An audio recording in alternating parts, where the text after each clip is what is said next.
Welcome, everybody, to the 10 Count Podcast, brought to you by Bodyslam.net. I am Ty P. Across the screen from me is J Star, and we are at it again. I want to apologize for Sunday because there was no quick count, and I want to blame myself, and I can blame my son because he's my son. But, dude, you know it. You've been through it. You're like a year ahead of me. The dad grind is real. The way they change is so fast, and once you think you figured them out, they like to throw a switch on you. So I've been trying to learn this. I've been trying to adapt. It's been a little tough. But anyway, aside from the dad stuff, Justin, how are we doing today? Happy Wednesday. Sorry. Happy Wednesday is right. Listen, today was a tough day for my family. We had to put down one of our dogs. It was the right time. 12-year-old boxer. I don't want to get choked up on, live stream, but it was just time. She wasn't eating. She, tough to walk. She had tumors. She had cancer, but it doesn't make it any easier. But we're here. This is my escape. I texted you. I could not wait for tonight's episode. We have to get our Elimination Chamber predictions for the Prediction League locked in. We have some NXT to talk about, and we have a really, really, really bad Raw to talk about. So I'm ready. Let's get into it. Yeah, I want to get into first because our boy, All Ego, Ethan Page, I was feeling it last week. You were feeling it last week. The way things went down on NXT last week, we kind of felt like the end was near, and it happened. Miles Bourne won. Hank and Tank came out. They stopped the Vanity Project from helping our boy out. And just so you know, All Ego Ethan Page is the greatest NXT North American champion of all time. I don't care if you agree. I don't care if you disagree. It is a fact. The man went for 273 days, the most title defenses. And you don't want to say anything about Ethan Page, most title defenses. He's not one of those heels that kind of is scared from competition. That man put Canada on the strap. He put Canada on his back. He put North America on his back. And he did what he did. And that man is going to be the next NXT men's heavyweight champion. I mean, come on. He's better than Obafemi. He's better than Carmelo Hayes. He's better than Wes Lee, Velveteen Dream. The list goes on. I mean, I love you that you're a ride or die Ethan Page guy. I'm not going to lie. But do you think that Ethan now goes up to, like, do you think his time in NXT is done? I'm so ready to see Ethan Page on the main roster. But I feel like it's not going to happen now because he's got like this little group going on. He's got the Vanity Project and he's got Ricky. So like they're like this own little stable. But now, I mean, the Vanity Project swipe right. Like, shout out to them. Congrats on and new. I mean, they just got called up from Evolve a month ago, and now they're new tag team champions of NXT. I saw them when they were in the WWE ID project at NYWC. Those guys are the real deal. They're going to be the real deal for a few years now in NXT. NXT is bringing up the Evolve guys and gals. It's time to promote people. We just saw Oba, we saw multiple people. I think it might be time for Ethan, dude. Ethan's deserved a shot at the main roster. He does, but it's very packed right now with bringing up Obafemi, Trick Williams, Javon Evans, right? We see Javon Evans, which we're going to go into predictions in a little bit, in the EC. Trick Williams is just a freaking stud on SmackDown. And we don't know where Oba's really going yet, but the dude is a monster. They're promoting the hell of him. He's squashing the hell out of Kit Wilson. Poor Kit. He wants to get away from the toxic men, but the most toxic of them all, Obafemi, is just beating the living hell out of him. But I feel like with those three kind of finding their place on the main roster right now, the men's division is a little tough to bring him up. And I feel like he still has a bunch to offer with the Vanity Project, with Ricky Saints. I feel like that faction can kind of grow and be a bona fide faction on NXT. And maybe we see Ethan Page get back the North American Championship. Maybe we see Ricky become NXT champion with the Vanity Project as the tag team champions. I know I forget the kind of the leader's name, but he's still the Evolve champion, is he not? Jackson Drake, yeah. Yeah, Jackson Drake. So, I mean, he still has championship. I think we can see kind of the Vanity Project / Ethan and Ricky kind of be draped in gold maybe in the near future together as a force on NXT. And listen, when I saw them taping up Ethan's ankle, and they, the swipe right just came in hot off their win. You had Ricky Saints in there talking.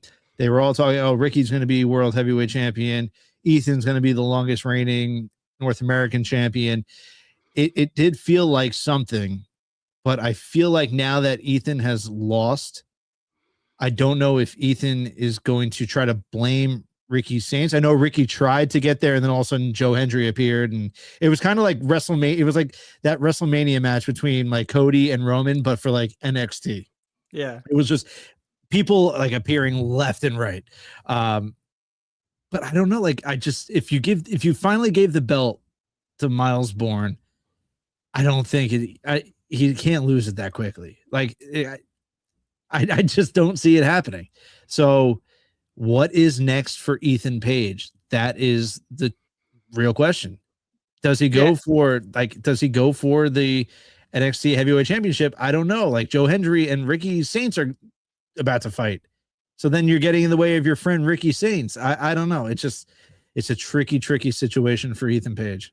Unless he takes some time off. Maybe he does actually have some ankle issues. Maybe not a bad injury, but maybe he needs some time off. I mean, the man defended the championship 10 plus times. The man was holding down for 273 days. And a lot of that was as double champion as the AAA Mega Mixed Tag Team Champion. I mean, the dude has been holding it down for WWE, nationally, internationally. I mean, dude put the company on his back for a bit. He was the most winningest champion of NXT, of WWE at that point, with 273 days. So it's a shame that stat for him is over. I was hoping we'd see 300, 365. And even you mentioned last week, it'd been cool to see him lose it at Stand and Deliver. I feel like that could have been a bigger payoff moment for Miles Bourne. Maybe he gets screwed out of this week and then ultimately gets it at Stand and Deliver during that WrestleMania weekend. I just would have loved to see Ethan shatter that record. But, Yeah. we had highway robbery. I tweeted Ethan Page. I'm hoping he sees it. I mean, come on. Criminal, right? Becky was pissed off. We had Jessica Carr win the most corrupt referee by Becky the other day. I mean, hey, I think there's some scheming going on in NXT now to hold Ethan Page down. I think these refs and these GMs don't like the heels anymore. I don't like it. You're right. And while we're on NXT, we should just go through NXT. It finally happened. It finally happened. But it happened before the match even started. Like, I was kind of pissed off at that point. Like, Zarya finally turned on Sol Ruka, but you didn't even let JC Jane and Sol Ruka have a match. It would have been so much better if Sol hit the Soul Snatcher and out of nowhere, just Zarya pulled her out and she's like, "Why'd you do that to me?" It would have been so much better. Instead, you just have Zarya beat her down before the match even starts. Sol says she's good to go, gives a look at Zarya. She takes the punch from JC Jane, and 1, 2, 3, match is over. Zarya got a pop, though. I'm not going to lie. People were chanting for Zarya. People have been waiting for Zarya to turn on Sol. We've been talking about it for months now. Was it too late? Did they do it wrong? I think it should have happened during the match. Yeah, first off on YouTube, Matt with the let's go on the Wednesday night. Appreciate you, Matt, for tuning in as always. Yes, it was too late. This has been since the summer, end of this summer, we've been waiting for this to happen. And now we're, well into the road to WrestleMania, where the weekend is Elimination Chamber, right? It happened too long. It took too long. Also, I see what they were trying to do. Right. First, they had a stack card, the title changes that happened, all the title matches we had. They probably wanted to go for a shock value with the start of the match because there was no DQ and they were going to start the match regardless. But it fell short, in my opinion, especially in that aspect. Right.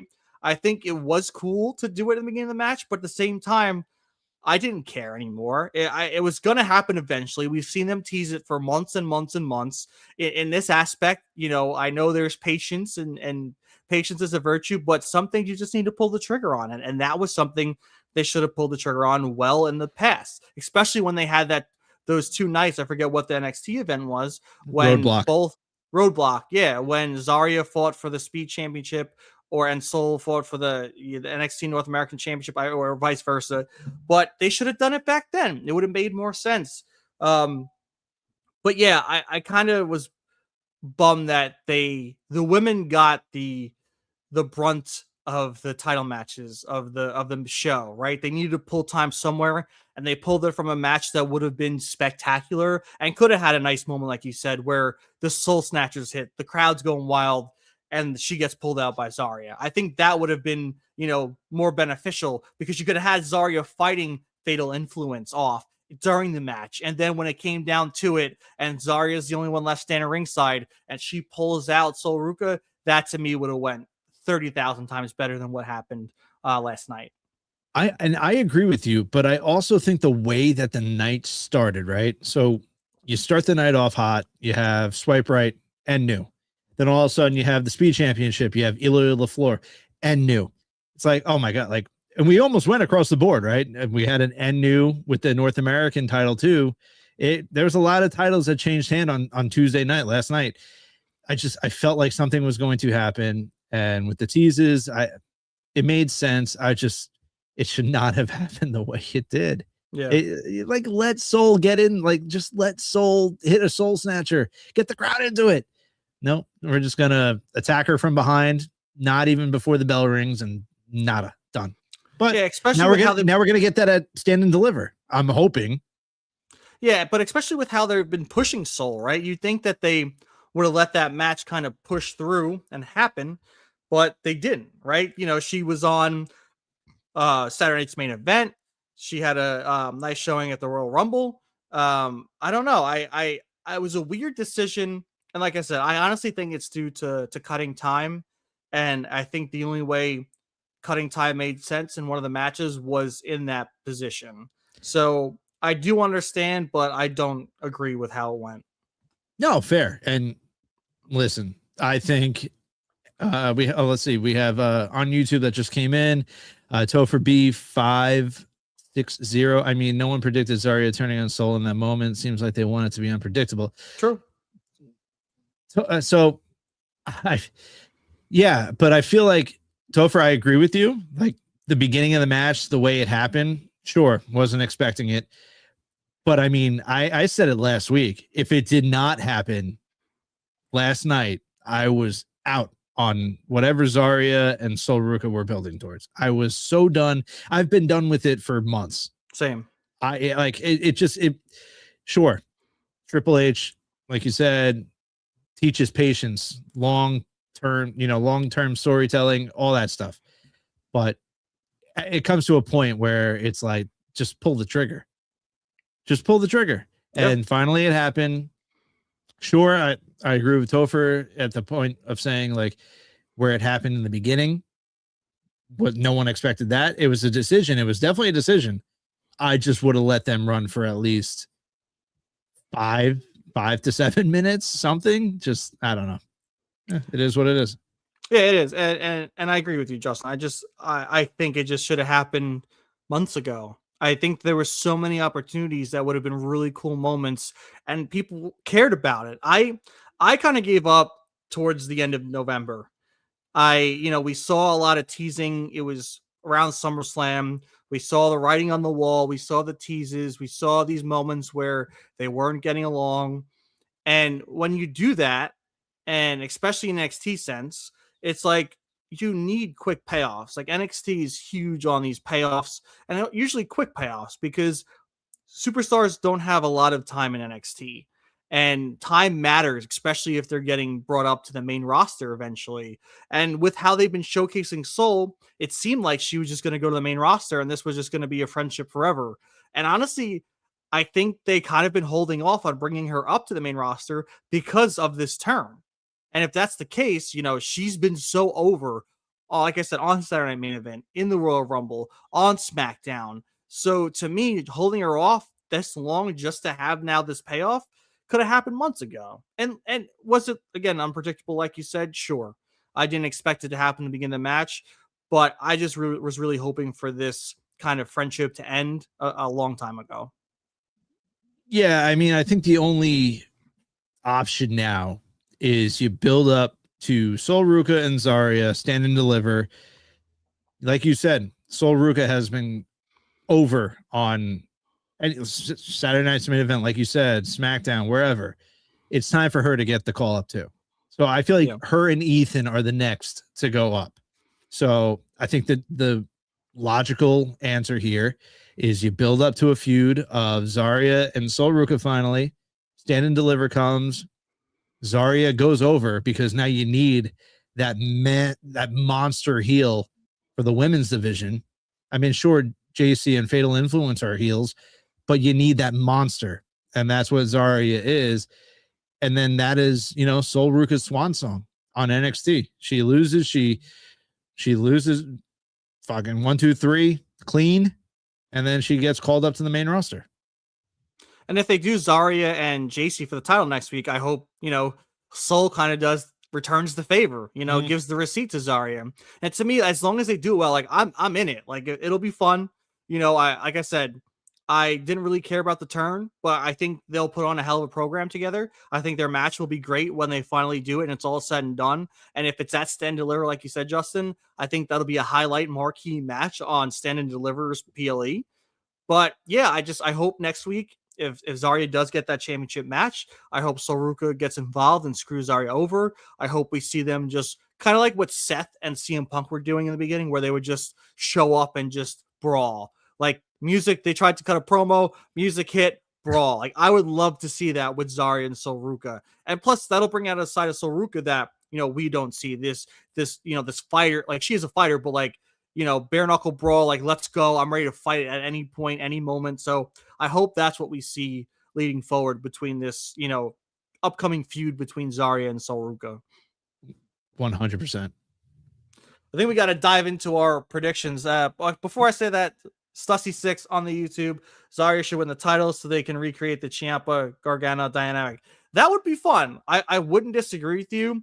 I just think Justin pointed out just before, Zarya heel, JC Jane heel. Usually there's no title changes in that kind of capacity. There's no there's not really given that at that moment because the fans are. I mean, granted, they were very over for the turn, but there's so much give and take when you do heel versus heel or face versus face, especially like the reaction between a face and a heel is so much better for a win or a turnover that way for the title. But yeah, it would be cool to see that dynamic, but I can't see it happening, especially with Sol still pissed off that she got screwed by Zarya. I think that receipt's coming. But I do want to dig into our predictions because we got to get those in. We are in the prediction league, and we haven't been doing so great. So Justin, I'm gonna say this before we get started. When we do our predictions, I want to default to your decisions because I don't want convincing. I don't need convincing because back when me, you, and Court used to do our predictions, you were the juggernaut of predicting. I was not. Court was not. You pretty much hit home run after home run, as long as it's not been JC Jane. Same with me.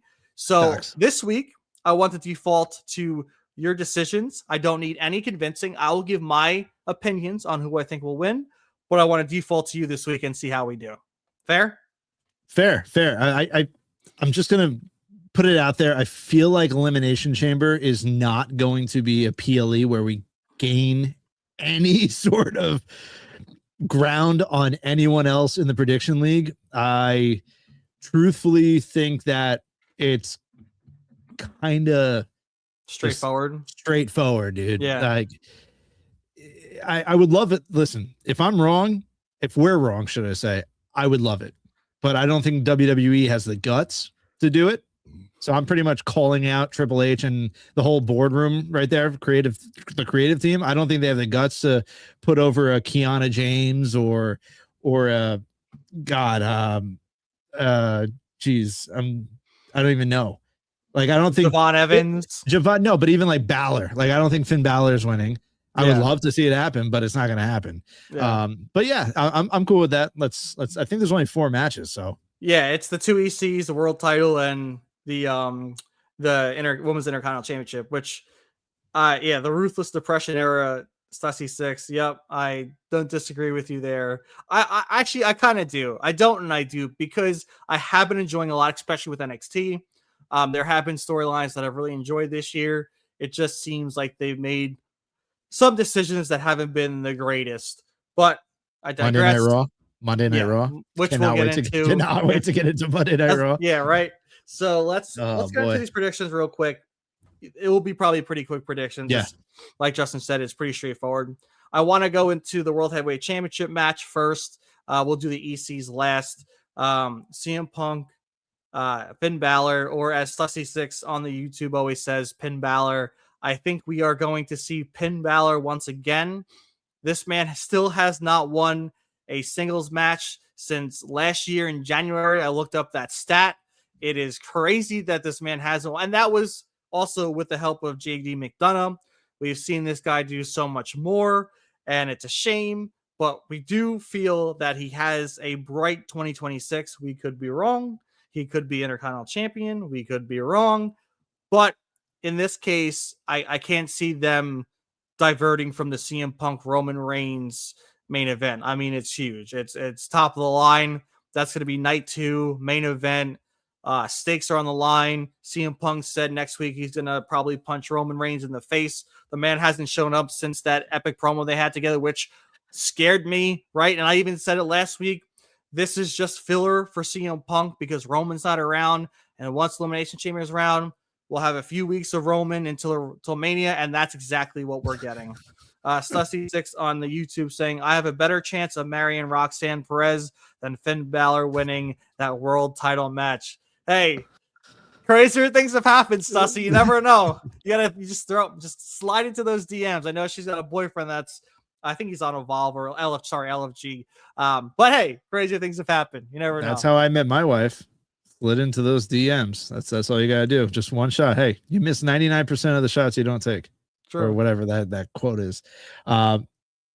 Yeah, it's CM Punk, dude. I don't like you said. There's Balor better have his moments. We're only in February, right? We need Balor to rid himself of the Judgment Day. I feel like we're getting there. I know you had on Raw Balor and JD. They said, "Oh, brothers fight. They're cool. Whatever. They're not cool. They're definitely not.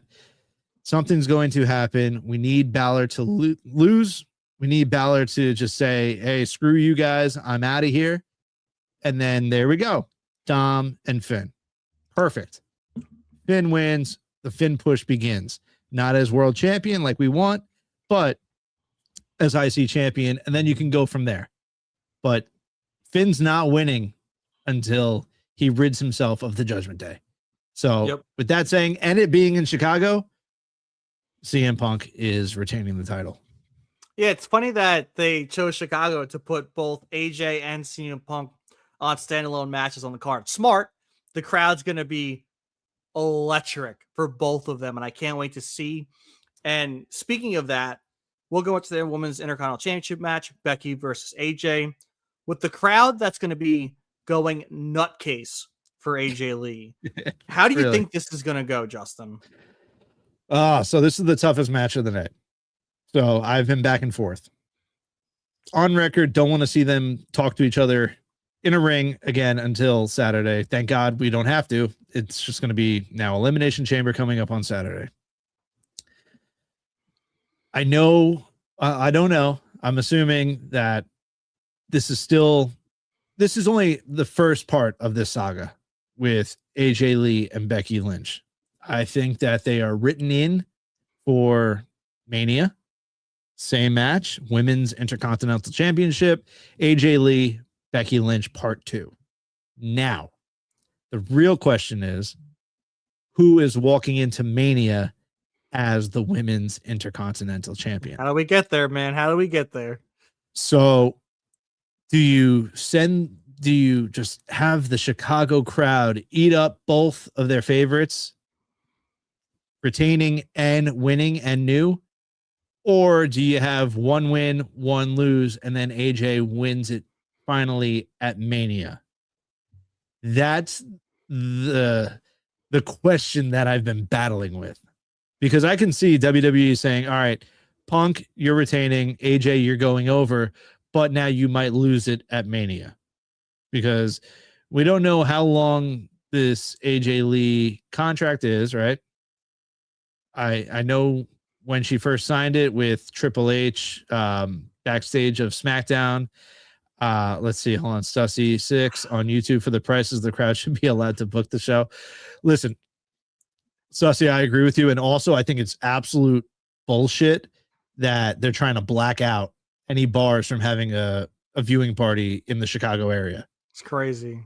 Absolutely insane. And that's where I'm eventually going to get us a VPN partnership, and that's where it would be like, hey, any bar that wants to have this party, just get a subscription to a VPN.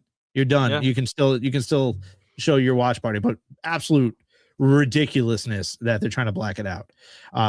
Anyway, I'm back to this match because this is the toughest match. I don't know how this is like Roman, right? Like AJ Lee kind of disappeared for a little bit. She had the 2 matches and then she disappeared for a bit. I know she, wasn't probably going over to Saudi Arabia for the Rumble. Now she's back. I don't know if she's going to be an every Monday night type of deal. So for that, I think she's going to get a short reign. So with that, I think Chicago is going to be super fucking happy. I think AJ Lee beats Becky Lynch. Becky pulls what Becky's been doing. She gets her rematch at Mania, and then I think Becky might win it back at Mania. So with that said, I'm going AJ Lee. Yeah, I think the key is Jessica Carr's referee. You have Jessica Carr, count to 3 on Becky again. Becky can go on one of those tirades, like you mentioned. She's done this before to get her rematch. She can say how corrupt Jessica is, that she got screwed. There could be a moment like what happened with Maxine, where there was some kind of like, oh, she didn't really pin me, or she cheated. I think there's many ways to go about it for AJ to go into WrestleMania as the Women's Intercontinental Champion. And I think that'll be great. I think the crowd reaction alone for AJ winning that title in Chicago is buzzworthy, is viral worthy. I think they should pull that trigger. And like you said, who knows how long she's around for, how often she's supposed to be showing up. So to give her a month with a championship, if she shows up here and there, it doesn't really matter. It's worth it, in my opinion, to pull the trigger on AJ. I think AJ deserves kind of that championship reign.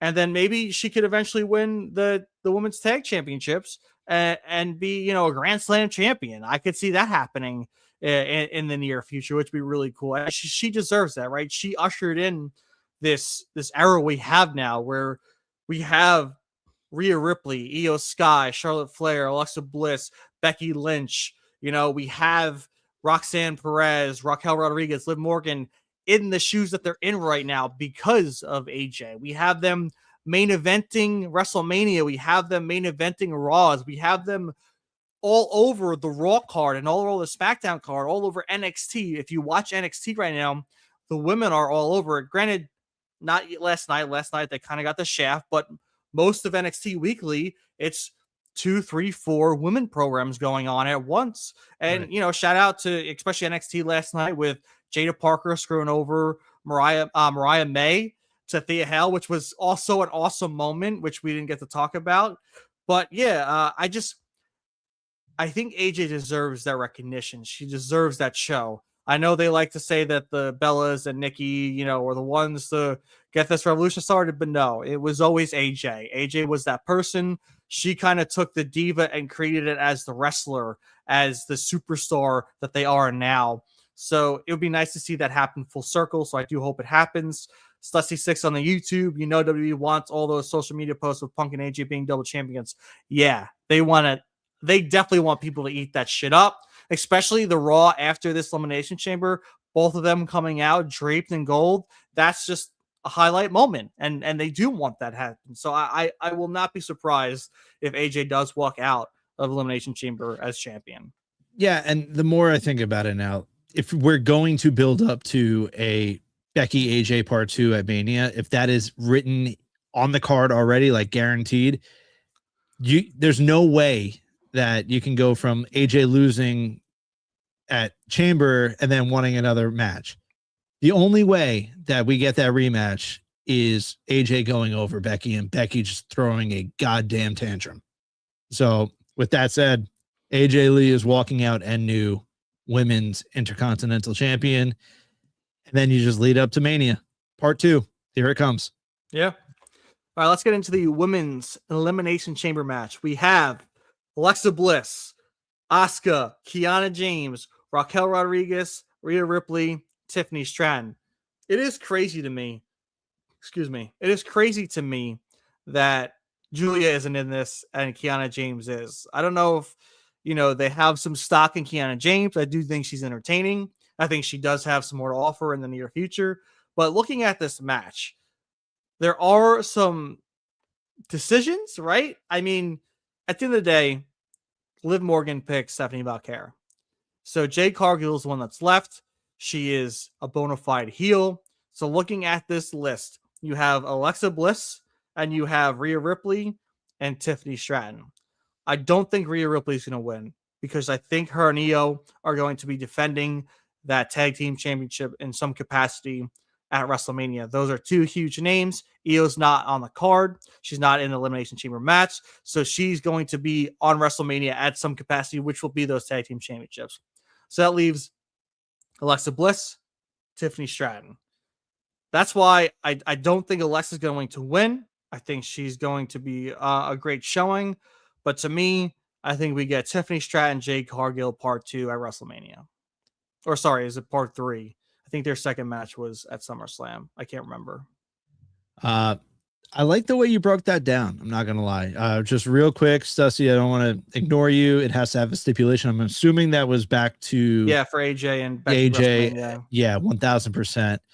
And then Stussy says, I actually do think Rhea is winning on YouTube. And so this is where you and I, Ty, can actually debate back and forth because I am between Tiffany Stratton and Rhea Ripley. So I haven't made my decision yet. I know we're going to do whatever, but this is where we're able to have these debates. So you're saying Tiffy time, right? I think that Rhea, hands down, is the biggest women's superstar on the planet right now. Easily. Easily. Yeah. I believe that if she goes over, like you said, she has those tag titles. They need to be defended at Mania, right? But I think you can have a match in between Chamber and Mania where obviously her decision is Jade Cargill. You can have Jade come down as a heel during that match, screw them over, and then you can have Ennu, whether it be Charlotte and Alexa, you can have the Bella Twins, you can have whoever end up becoming Ennu throughout. Now they can defend, but then it leads to you need Io Sky somewhere at Mania, and I don't know where you fit her in, which is a problem because Io Sky needs to be featured on the card. So yeah, and that's my kind of concern. If they do drop the titles, how does Io Sky get involved in WrestleMania? That's how right. my brain is kind of processing this. It all kind of revolves around Io Sky, and I don't Right. know if that's the right thing or the wrong thing. But to me, if they drop the championships, then Io can't really get involved. And Stussy mentioned Rhea could work both nights, 100%. I mean, she can easily do that. But do you jeopardize Rhea getting hurt in a tag team title defense to then lose that, possibility of her fighting Jade Cargill on that second night? Because obviously you won't have her fight for the world title first. You'd have her do the tag titles and then the world title. So that's the only thing that scares me. I mean, they did it with Cody, right? And it worked. Cody wrestled The Rock and Roman night one, and then we had, Cody Roman the next night, which I got to see live in person, which was epic as hell. But yeah, I mean, Rhea is a workhorse. She stays pretty healthy for the most part. So maybe you could have her work both nights. Maybe you make her take it easy, and Io Sky can be, the bump taker, the highlight, the taking the risks. So it's definitely a possibility. And then I also think about back to SmackDown where you had Alba Fire versus Tiffany Stratton, and Tiffany destroyed Alba, and you had Chelsea in her wheelchair, and they kind of had a stare down. The stare down is still sticking with me because you had in that triple threat match to get to the chamber, people wanted to see Chelsea win. You and I both want to see Chelsea win. Yep. So I feel like you can also go the route if Rhea wins at the chamber, you could do Tiffany and Chelsea. Tiffany's still a face. Chelsea's still a heel. I feel like that could work as well. Stussy on YouTube says I could also see Alexa winning and it turns into a triple threat with Charlotte.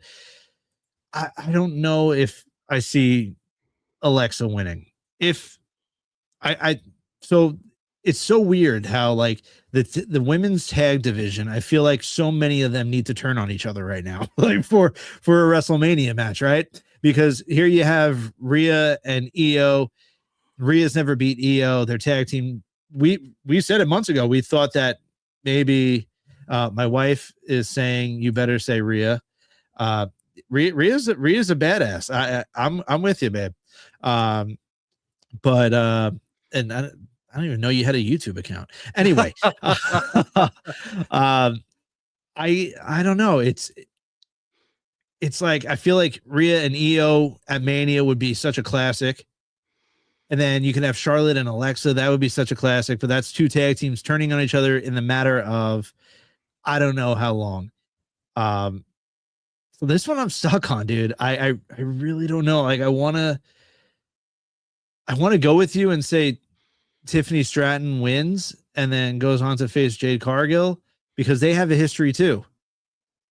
But then like Rhea is just the biggest superstar women's superstar in the WWE. She actually, hell, she could be the biggest superstar, period. And it's like, damn, I don't know. I really don't know. I guess I'll go with you. I'm gonna go Tiffany Stratton, but I'm not comfortable with it at all. Yeah, because Sus even said Rhea and Tiffany are the only women in the chamber who are also on the WrestleMania poster, right? So if Tiffany doesn't win at the chamber, why is she on the poster?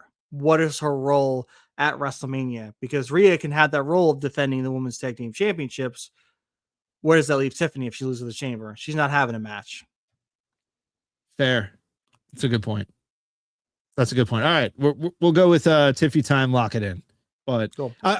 Can we both agree that the final two are going to be Rhea and Tiffany Stratton?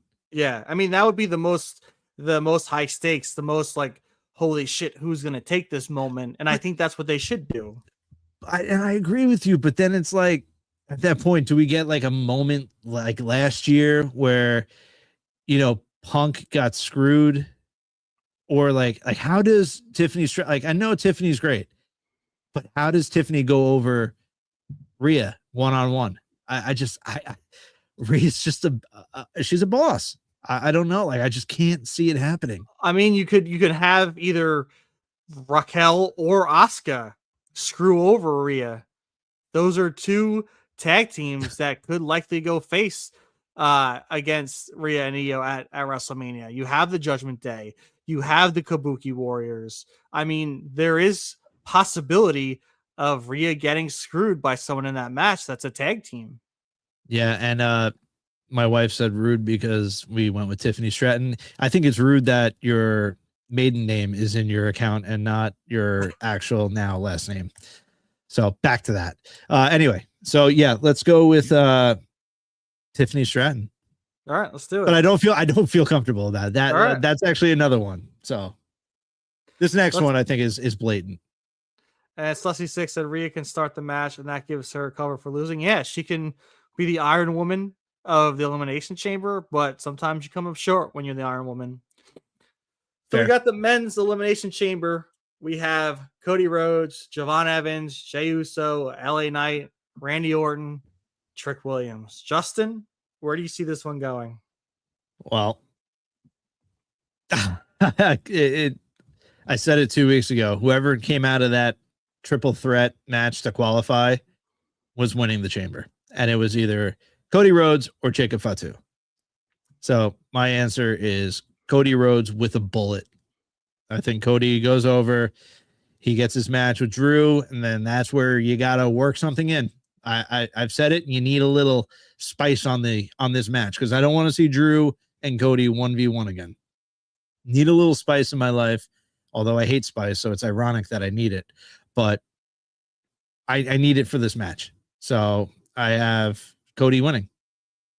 You know what's crazy? The only heel in this match is Trick Williams. I would love, I've said it last week, I said it the week before, I would love if WWE pulled the trigger on Trick Williams winning this match. The man is so over. And coming from NXT to the main roster, sometimes it doesn't translate, but you could see how well NXT is doing with the fan base and the main roster fan base that the likes of Javon Evans, Trick Williams, Oba are so over when they come over. But Trick, to me, is the most over of the three by far. I can't wait to see Trick and Javon show down against each other in the Elimination Chamber. It'd be sick to see them 1 and 2 kind of just battle it out, to rehash that NXT rivalry they had. But man, dude, the goosebumps I would have if Trick Williams won this match, to see them put their eggs in a Trick Williams basket at this moment. You know, we speak about this all the time. We said it earlier, right? Triple H loves to play the patience game. But to me, sometimes you got to strike while the iron's hot, man. And Trick Williams, when he walks out, the crowd erupts. And Celestia 6, will the final boss make an appearance? It's been a year since the Cena heel turn. Hell no. I love Dwayne. The Rock's my boy, but he is not showing up at Elimination Chamber this year. But yeah, I see where they went with this lineup. You have 5 face wrestlers, 1 heel. Obviously, they want face versus heel at WrestleMania. They want a face to go against Drew. I think you're right. I think Cody probably is the safe bet, especially in WWE's eyes. Um, but dude, Randy Orton would be awesome, especially having a moment between Randy and Cody. And we've seen Aleister Black say he wants that old Randy back. And just think of how epic it would be. Cody hits the crossroads on someone, pins someone just to get punted in the head by Randy Orton. Like that would be an epic moment in Elimination Chamber. We can even have Cody versus Randy because of that. And that would be a cool match to have at WrestleMania where you have this heel Randy Orton versus face Cody Rhodes, because that would be a WrestleMania match that I would enjoy a ton, and you wouldn't need him in the WWE Championship match. But then if it's not Cody and Randy winning that, then who does? It's not going to be Jay. It's not going to be Javon. Is it LA if they go that route? So I have a lot of speculation in my brain. I would love it for Trick Williams, but I do agree with you. I think the safe route for WWE and TKO is choosing Cody Rhodes and having him go to the main event of probably night one. So yeah, I'm going through it. Trick, love that he's in there. Trick is going to get showcased. Javon is going to get showcased. Those lemon pepper steppers, baby. Let's those go. Lemon pepper steppers. They are going to get showcased. It's just like the Rumble. You know, Javon got showcased. He didn't win. He came up short. But this is the future. You have Trick and you have Javon in there. They're the future of WWE. Love that they're in there, but they're not winning. Jey Uso also not winning. I don't know. Jay's going to have to defend those tag titles, right? Jimmy's just kind of a ride along right now at this point. So someone said, which I think is hysterical, and it's like on point, that pretty much Jimmy right now is Jay's cuck, or Jimmy's a cuck to Jay. Whatever the hell the phrase is. I don't know. I mean, dude, it's crazy. But they have to deal with those tag titles. LA Knight, I think everyone's saying that he's going to end up being the open challenge for Brock Lesnar. So we know how that's going to go. It's not going to be Oba Femi? No. So I also went out and put a tweet out there saying Oba, but it looks like they might be building first towards an Oba Rusev after Monday Night Raw. But I did say, I went out on X. I was like, Oba Femi, hello. And people said, it looks like they're, going to build towards LA Knight and Brock Lesnar because of reports that happened months ago. They said that they were trying to lock in LA and Brock as opponents for Mania. So once again, as we said last week, always a bridesmaid, never a bride for LA Knight. And he's going to come up short. I still think he might be one of the first two eliminated. That's just my 2 cents. He gets to these big matches and then they just don't put him over. It's unfortunate.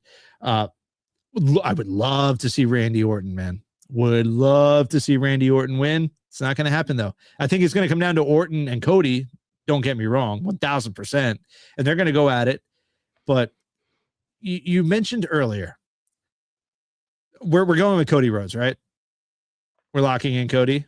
Oh yeah. I mean, okay. Like I said, my decision is in your hands. Yeah, but right. I agree with you. You picked Cody first, and I do agree. But if you want to pick something else, no. So we're going Cody. But you mentioned something earlier that they want a face versus a heel at Mania. More and more and more, dude. Once again, Cody is acting like a heel. No one wants to admit it. No one wants to talk about it. But Cody Rhodes is showing heel tendencies. It showed this past Friday. I mean, we can get into it. Like Drew McIntyre wearing all white, just telling the truth. He's a truth teller. Yeah, sure, he's a bad guy. But then you have the segment between Cody and Sami Zayn was the best thing that happened on SmackDown. And Cody seemed like a douchebag. So, I mean, we're going with Cody Rhodes for the Elimination Chamber. Lock it in. We're good on that. But I also wanted to talk about that. Like Cody was very sure, people can go back and say, oh, it was Sami Zayn that was passive aggressive. No, man, it was Cody. Faces are not supposed to be cursing. Cody is now cursing. We just need Cody to lose at Mania and it starts the heel turn. But what if he doesn't lose? What if he cheats to win? No. Listen.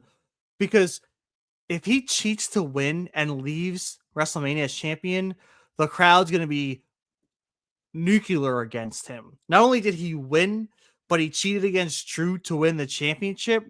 That to me sets him full force into a heel turn because the crowd doesn't want it. The crowd's gonna go ape shit against that because they want to see Drew retain. But also if he does it in a way where he hits a low blow or uses the chair or holds the ropes, like no one would expect that. And also people would hate it because he won again at WrestleMania and he did it in a shitty way, especially with last year's match, how shitty the John Cena Cody Rhodes match. If Cody wins in a crap way and turns into a heel, that'll set him for a summer of just epic heel, epic nuclear fucking heat. So I'm with you. So I actually take back my statement. I don't need him to lose to turn heel. I just need him to turn heel. Yeah. He can win and turn heel. Cody Rhodes' next title reign has to be heel. Yeah. I do not need face Cody Rhodes again. Also, don't dye your hair jet black again like you did in AEW. I don't need that. Just keep the blonde hair, keep whatever you want to do. My wife said that shit hurts. Apparently, he's got to get it dyed like every other week. Or apparently, that's what she says. But wow, apparently that hurts like a bitch. But anyway, Cody Rhodes' next title reign has to be heel. End of story. If it happens at Mania, great. I'm actually all for it because then you have the double turn almost in a way. If not, you need him to lose. He goes nuclear, he goes ape shit, and he goes heel. All I need is Cody Rhodes to be heel. That's all I need now. That's all I need. Sorry, Court, if you don't agree, if you're watching, but I need Cody Rhodes heel. She won't agree. But I think it's best, as I sound like Triple H now and Stephanie McMahon, but that's what's best for business. Yeah, absolutely. So, yeah, and plus Drew's over. You know, Topher B560 on the YouTube. Cody next title should be a heel, but also have a stable.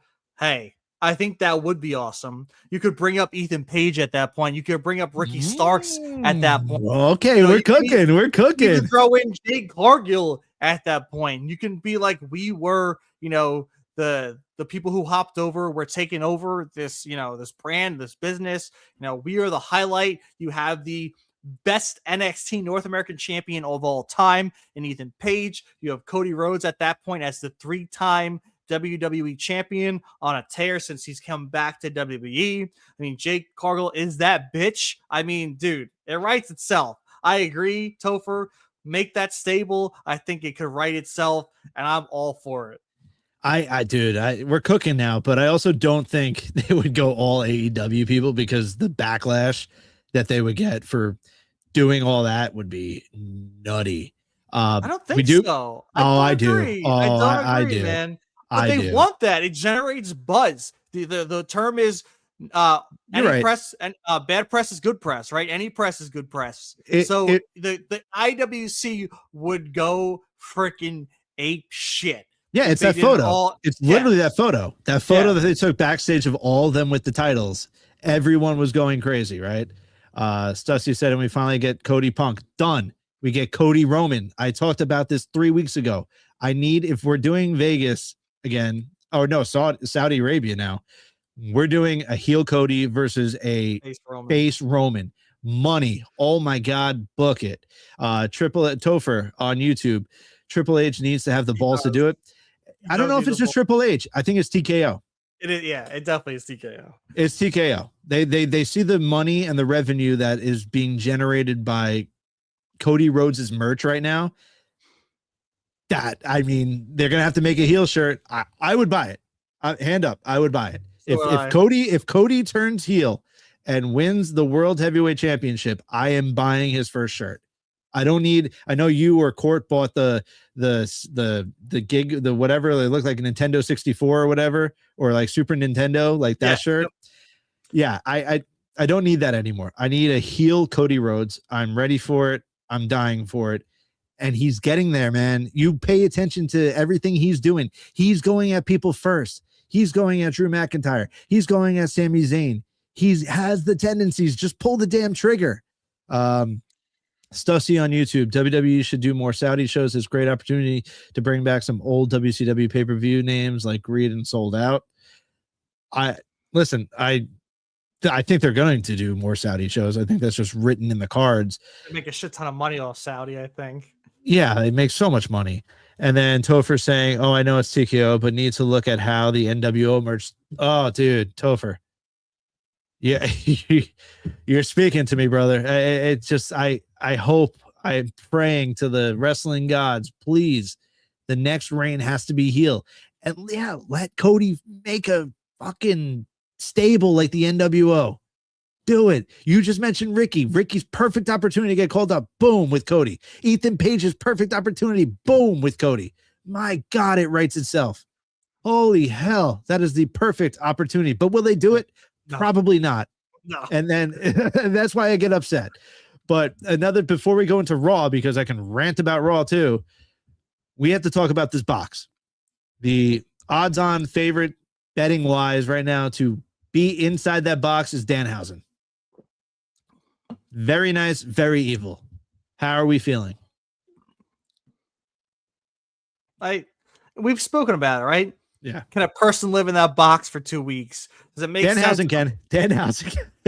I get that, but at the same time, I feel like we're putting all our eggs in this Danhausen box, and I don't think it's going to happen.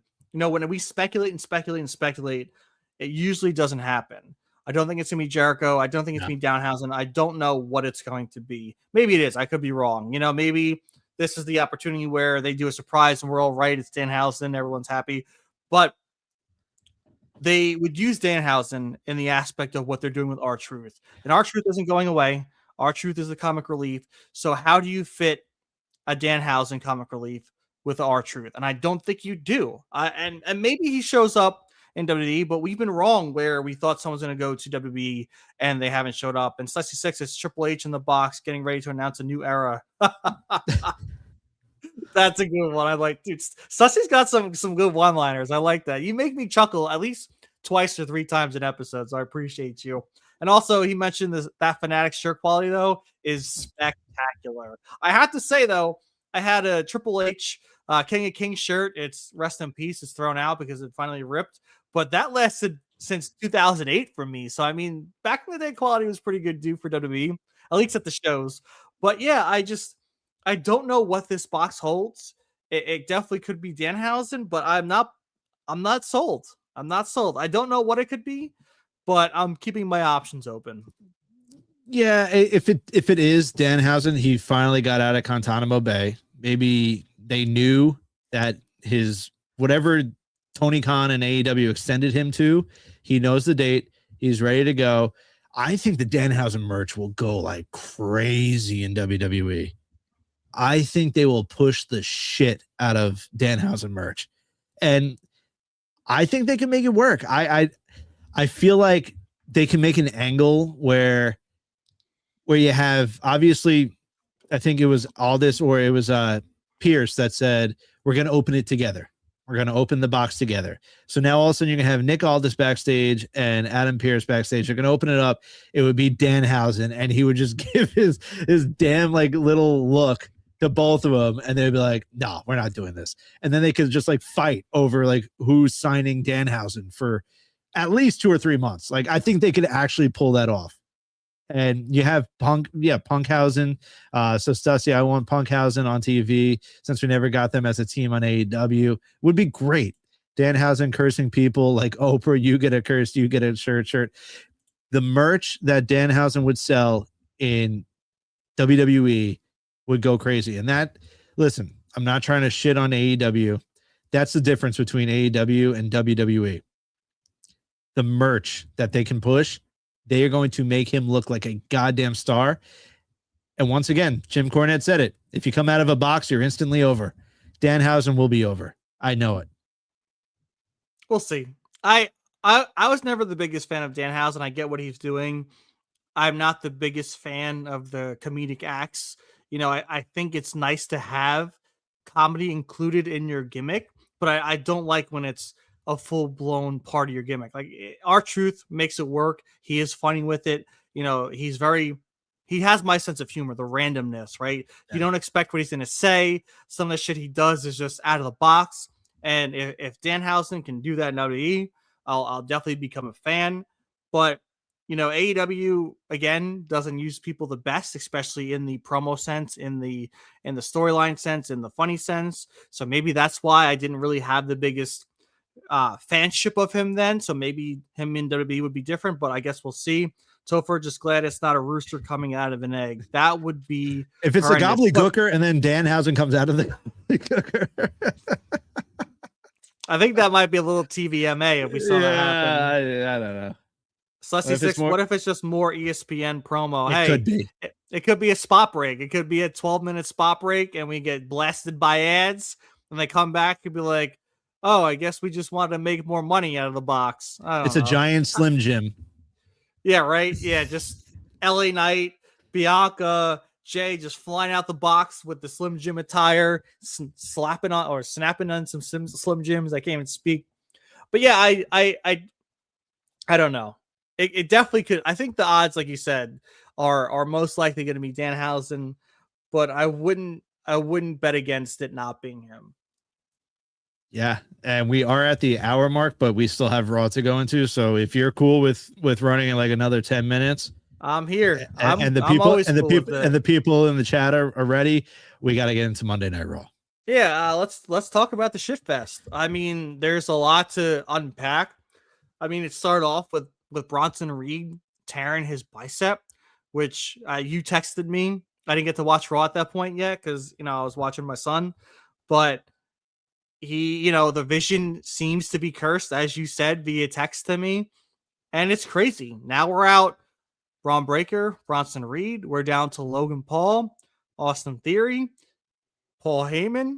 What is the sleeve? They weren't even showcased on, the Elimination Chamber at this point. Sussy Six saying the vision is looking blurry. That they are. I think they might be partially blind at this aspect.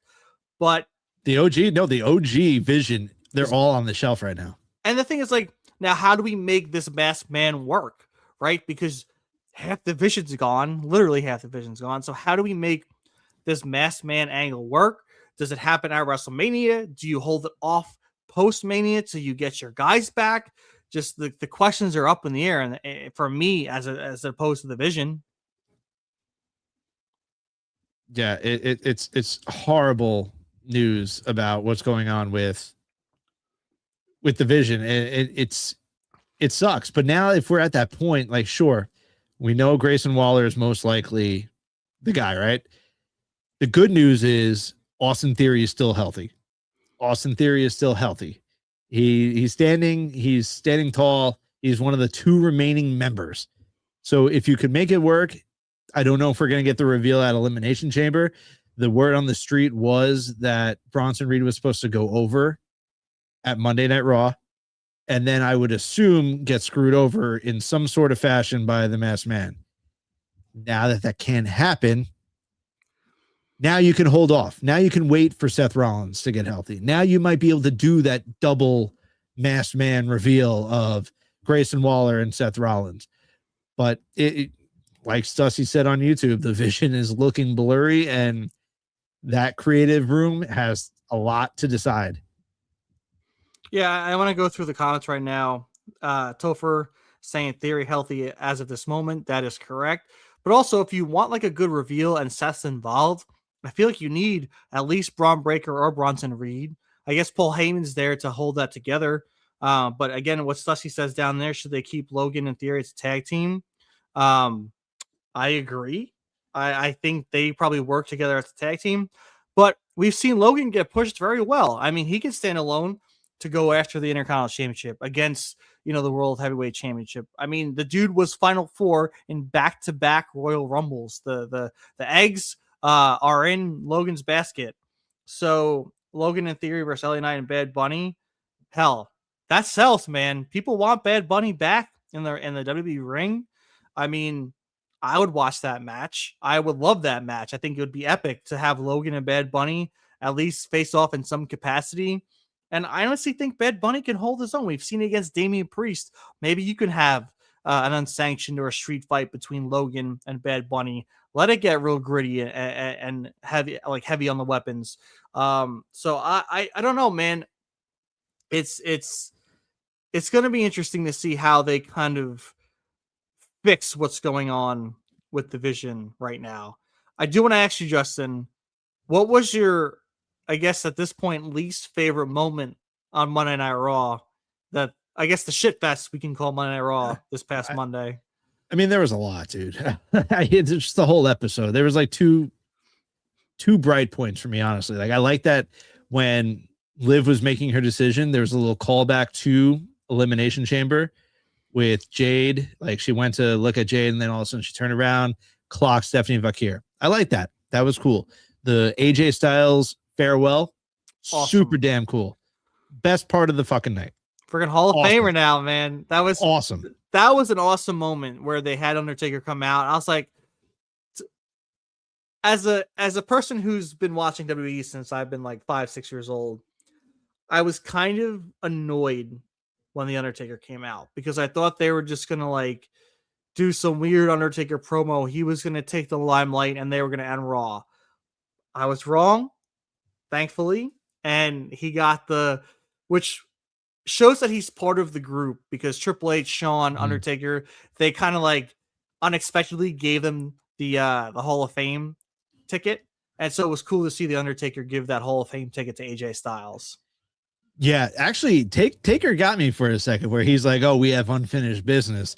I was like, "Oh fuck! Like, please, I don't need to see AJ Styles versus the Undertaker." I mean, as much as I want to see it, I definitely don't need to see it. But I was happy that Styles got that moment.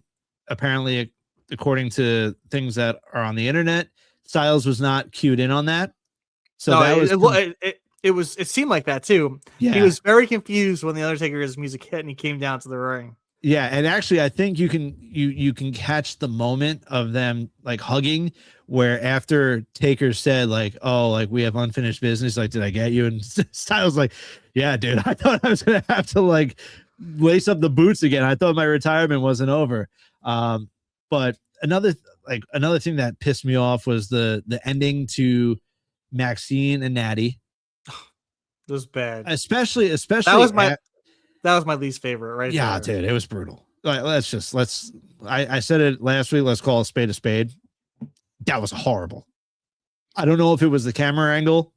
I don't know if it was supposed to look better, but that was not her head hitting the ring post. It was right after Bronson Reed just tore his biceps. So now you had 2 matches ending pretty much because of an injury. And now this Natty character, like I've been so excited for this Natty character to show up, and so far it's fallen flat. And I don't know it's because if it's I don't want, like, that's not fair of me to say, but I know they're trying to show that she's ruthless and she doesn't care if her opponent's knocked out unconscious. But like the way she went into the apron, the ring post too, like you don't get knocked out. It was just. It wasn't great. It was not good. Yeah, I want to hit the comments real quick. First, we have Stussy6 with the Offset did better than Travis Scott. Of course he did. I mean, Travis Scott says he's a huge WWE fan and wants to put in work, but he's not. Topher saying we finally got the Abyss debut, which was also amazing opportunity that WWE had to bring in these TNA legends to help kind of acknowledge AJ Styles and what he's done for the business. Topher6 also with let Natty work like she does on the indies. Feels like they're holding back on her character. See, that's what I was going to go into. I feel like TKO WWE is kind of intruding on what she was doing. They're kind of putting their grimy fingers on this character that is Natty, the low-key legend, which to me is a shame. And like you said, I feel like there's so many other ways they could have done this finish to this match. And the shoulder hitting the turnbuckle to then being passed out was really, really bad. They should have had her just like constantly like just pummeling her or doing something that making her pass out with a chokehold or something, because Natty's a technician. She can do numerous submissions. You don't have to leave it to just the sharpshooter, right? Make her pass out. Pick the Gunther opportunity, right? Use the sleeper, make her pass out. But like her being knocked out and then her trying to punch her twice was awful. Mm-hmm. It didn't make sense. It was weird. Like you knew that, Maxine wasn't really hurt, and Maxine was trying to sell that she was knocked out, and just the whole dynamic of the referee trying to pull Natty away, and Natty like just standing there and like, oh, let me go do a few more punches. It was really, really bad. It was awkward. I didn't like it. And Stussy Six, she would look more ruthless if she just won the match. Yeah, I feel like they could have made her knock her out during the match, and that would have been fine. Like punch her really hard or something, and make her knock out. I mean, if back in the day in the WWE matches, you used to be able to in SmackDown versus Raw and stuff. I don't play the 2K games, but you could hit someone with a finisher or something and turn on knockouts. You could knock someone out cold in that match, and that could have been the opportunity, right? She could have done something to Maxine where she just fell and looked like she was knocked out, and the ref could have just pushed her back and looked at Maxine and said, "This is over," instead of her having to pin her. There's just so many ways they could have went about this. It felt like a cop out. It felt like they decided that they didn't want either woman to win clean, and now this feud that has been going on is going to continue.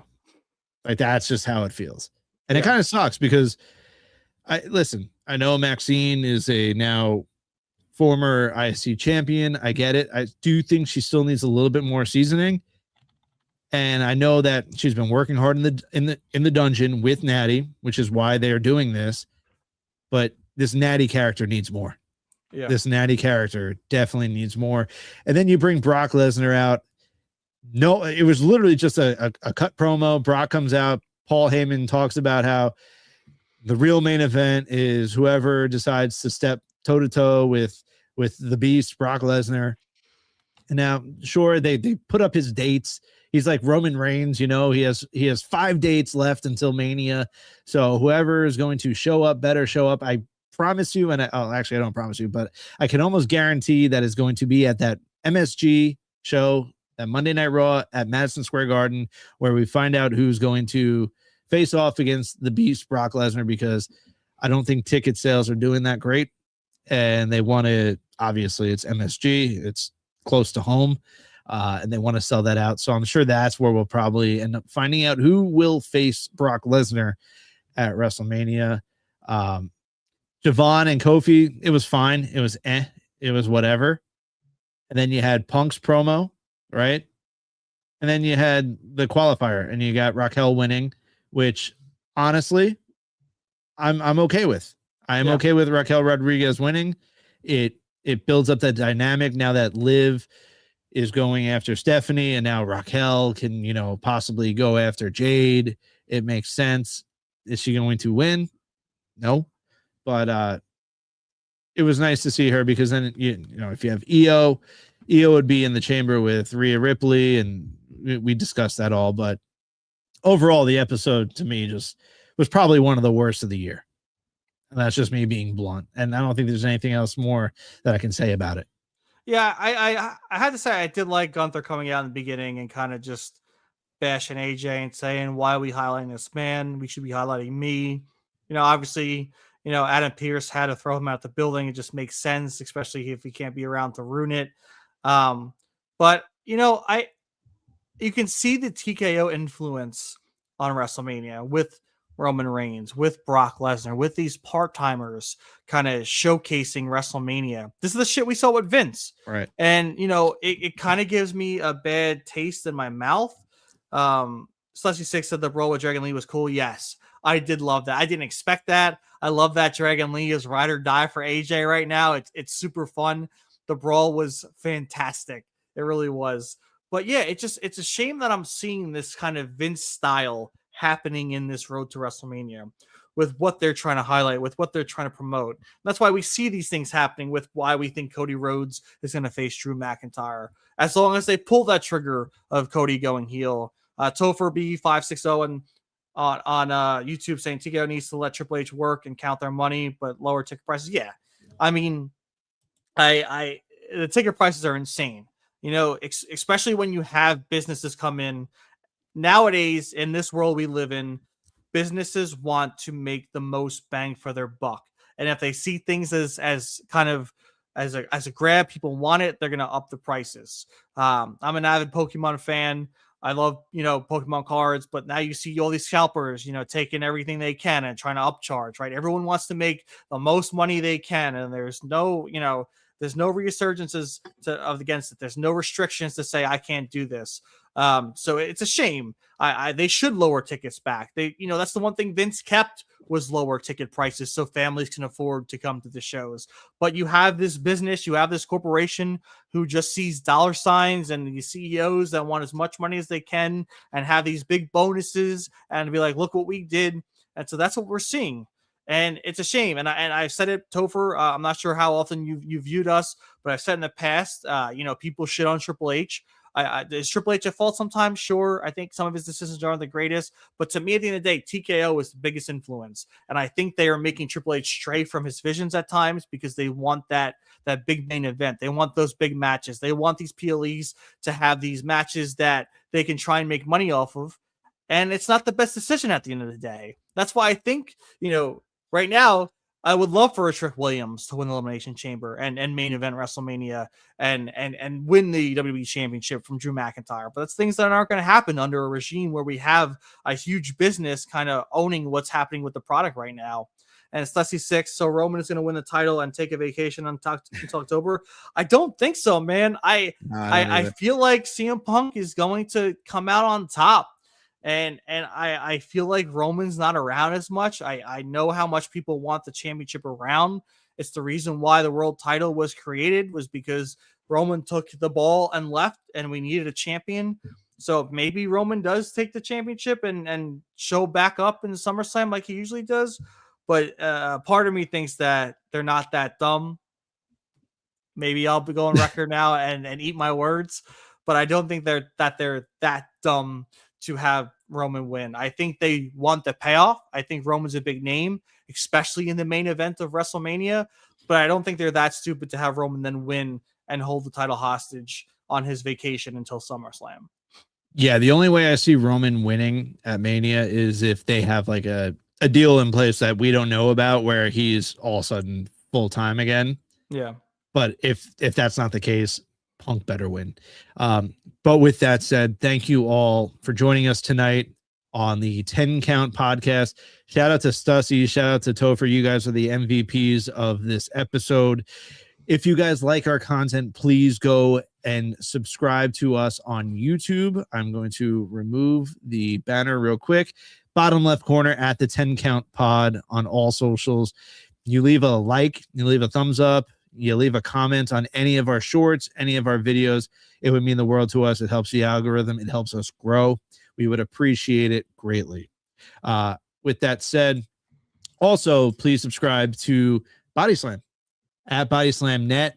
We have the Patreon at Body Slam. Body Slam, PWN. It's $5 a month. You get the exclusive breaking news, podcast interviews, and more. Well worth it. Those guys are putting down the rundowns. They're giving out little tidbits, whatever they're hearing. Stussy, Topher with the thank you guys, and Stussy with the emoji. So thank you guys. You guys are the best. You guys are what makes us want to do this. And especially today for me, after having to put down my dog of 12 years today, I texted Ty and I said, I cannot wait to just get on the podcast, get on stream. So if you guys have any animals, hug them tight for me tonight. I would appreciate that greatly. I am at JStar02 on X. Ty is at TLP_maximum on X. And hopefully we'll see you guys on Sunday. We'll see you for a little Elimination Chamber post talk. We will see what comes out of that damn box. We will see who's going on to WrestleMania. You guys, Topher, prayers for you, J-Star. I lost my dog 3 months ago, so I feel you. Sorry, even when man. you're I'm sorry, Topher. Even when you're ready for it, it's still the worst goddamn feeling in the world. Thank you guys for joining us so much once again. Enjoy your Thursday. Enjoy your Friday. Enjoy Elimination Chamber on Saturday. Hopefully. And we will see, and we will see you guys here back on Sunday afternoon. And then once again, next Wednesday, guess what? We're back here live. So thank you once again. Can't thank you guys enough. Until then, it is Ty, it is J-Star, and we are out. Oh, thank you. Oh, thank you. Oh, thank you.